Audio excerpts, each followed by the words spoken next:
Priority Talk Radio, Greg Davis here with you, and we continue our conversation with Les Bernal. He is the National Director of Stop Predatory Gambling.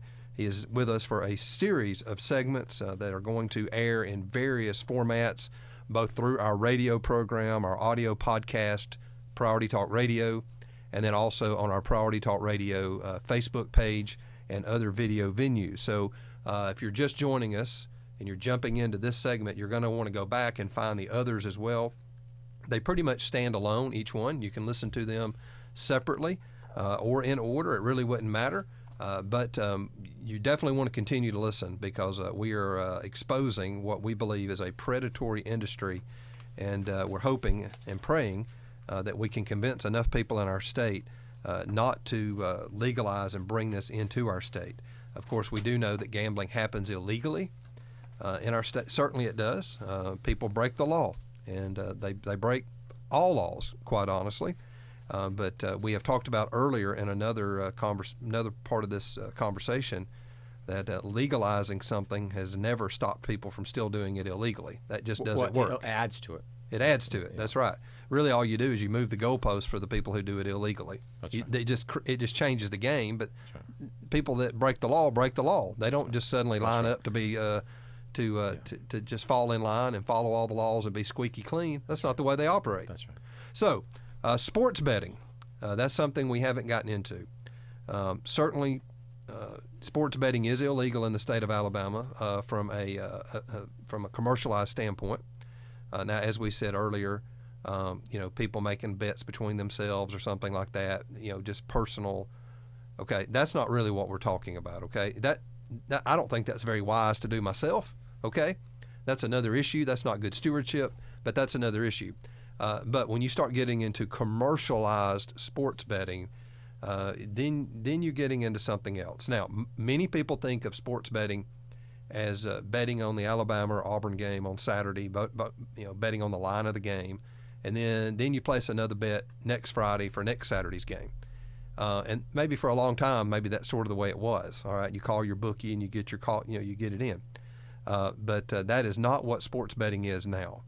Les, tell us what it has become that maybe many people just don't realize how predatory this has come, especially on young men, and just how addictive it has been made to be because of the access. Sure. So a couple quick points I want to emphasize right out of the gate is it's already, anyone in Alabama can place a friendly wager with a friend or a coworker already. So I just want to be clear. So you can already place a sports bet with each other. What has been illegal in Alabama is you cannot run a sports book.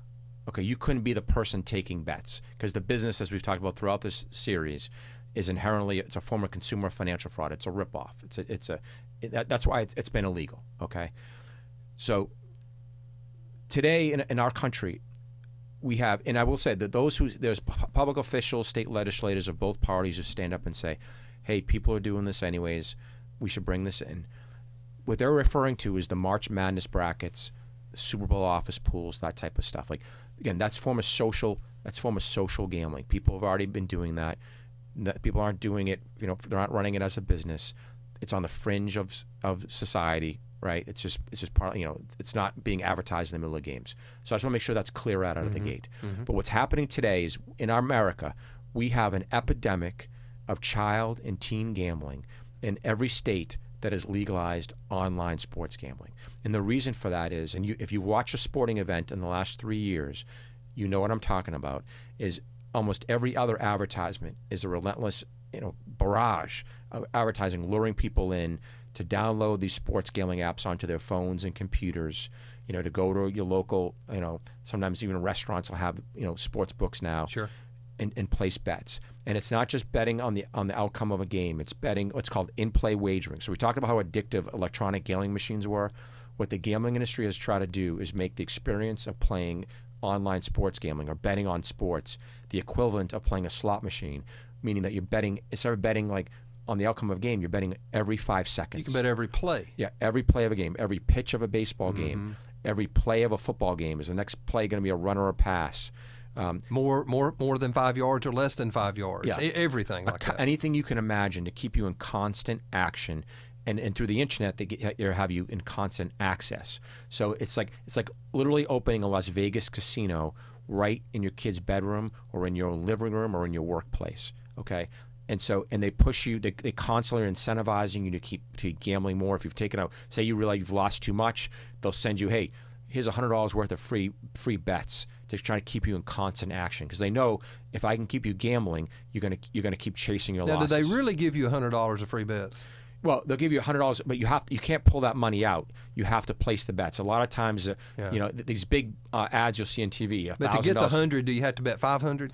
Yeah, so it depends on the gimmick. Okay, but again, commercialized gambling, starting with state lotteries, these guys have been exempt from truth in advertising regulations under the Federal Trade Commission, unlike any other business, because the Federal Trade Commission has let states regulate gambling. Gambling has been seen as a state issue.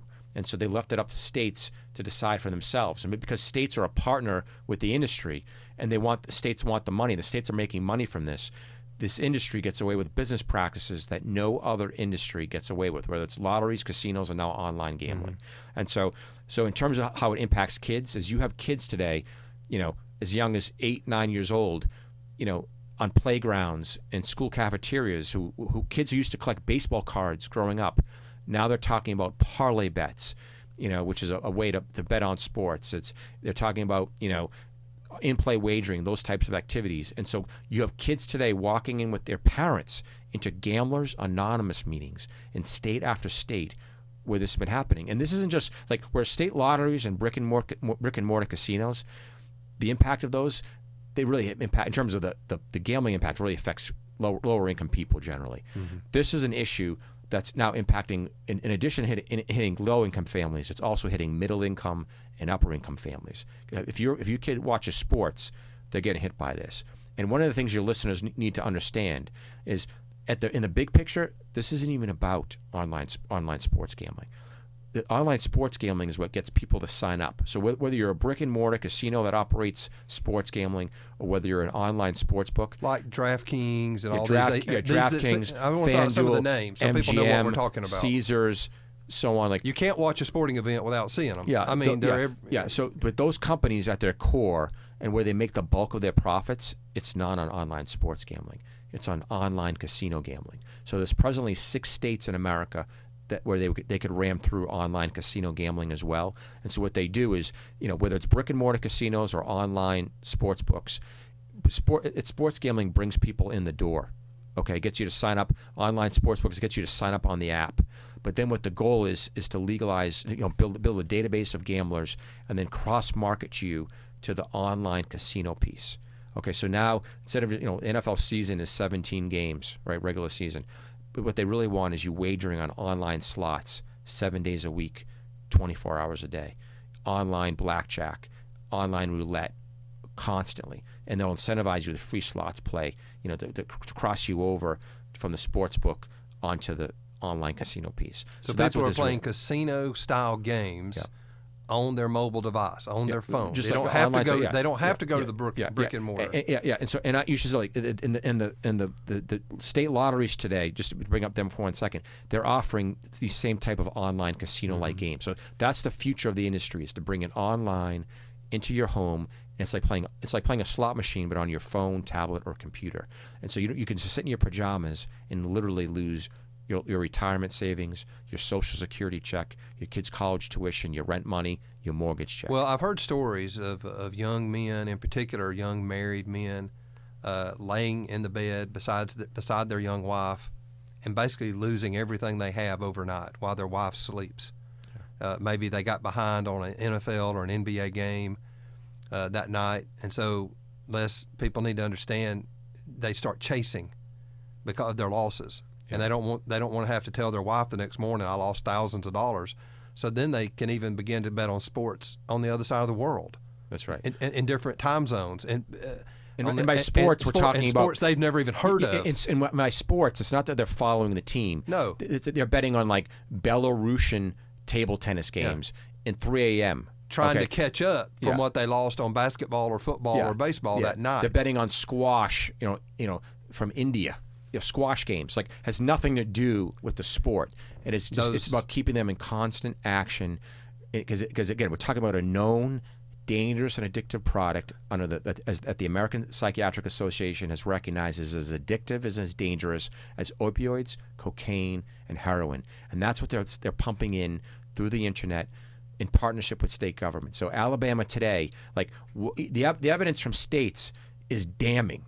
Mm-hmm. The idea that anyone would stand up and say this is good for the people of Alabama it's incredibly dishonest, okay, and dangerous what they're doing. Let's tell me other countries that have gotten ahead of us on online betting, in particular sports betting. They're starting to scale it back, aren't they? Because of the issues that have come with it, societal issues. They're scaling it back. Yeah. So a country like Great Britain, the UK, embraced online gambling like no other country. They really, the last 15 years. But now in that country, the pendulum is swinging back because so many young people have been harmed because of online gambling. It's really like it's like gambling fentanyl. You know what I mean? Like why would you allow your kid to use gambling fentanyl? And that's what online sports gambling is like. All right. And so here today in the UK, they're dealing with a lot of major issues there. They have Brexit, they've had COVID, all these other stuff. Some we've been dealing with. But a top 5 issue today in the United Kingdom is gambling reform, because in the words of members of Parliament, they just like we're having an epidemic now of child and teen gambling. They've been suffering from an epidemic of child gambling for almost 10 years now. And so they have a whole generation now of addicts, of young people who become addicts to gambling. Now, we do say children become exposed to this and get involved in this. And if you think, well, how can they do that? It's not legal. Look, your kids can get online and figure it all out. It's normal, yeah. They use their parents' credit card. And I was going to say, it'll show up on your credit card, and you'll be going, oh, my. It's so easy. They can create what's called a virtual private network where they sign in differently. They create an account in their parent's name, use the parent's credit card. I mean, think how many times parents give their kids credit cards to play video games. Like, you can buy so like a lot of parents have no idea what their kids are doing with this. A lot of times they have an older sibling place bets, or a friend's older sibling place bets for them. Or they themselves sometimes will be a bookmaker at school. They themselves start betting. Kids start doing this themselves. It's unreal. So if we talk about, if you don't, we talk to kids about drugs. We talk to them about pornography.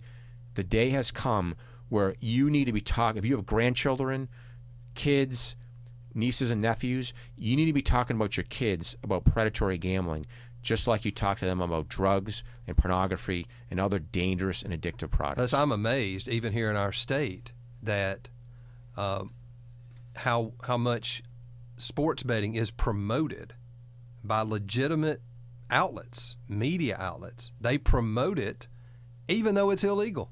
Yeah, that's all they talk about. Yeah, it's and how you can call this number and go to this website, and it's illegal in our state. I don't know how you can promote something so heavily to the public and encouraging them to do something that is against the law. Yeah. So the reason why Stop Predatory Gambling is the most politically diverse movement in the country. We pull from the political right and the political left. It's one of the few things that people can agree on, that we should reform this as well. And the reason for that is in this country, this in America's most neglected major problem. We have this gambling power that exists.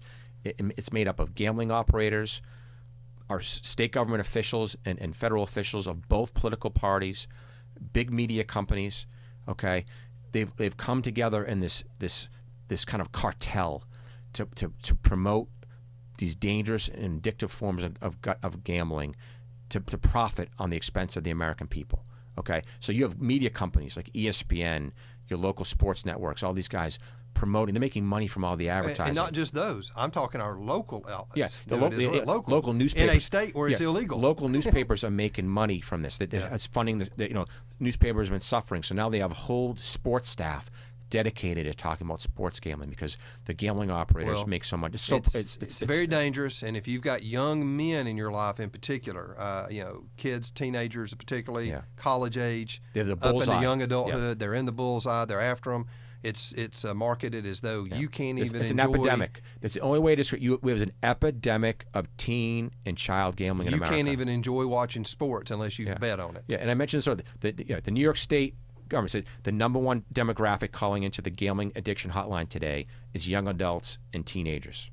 All right, be aware, my friends. Sports betting, very dangerous. This is a series of segments, conversations with Les Bernal with the Stop Predatory Gambling. He's the national director. Much of this information at stoppredatorygambling.org. All right, let's take a break and we'll come back with another segment. This is Priority Talk Radio.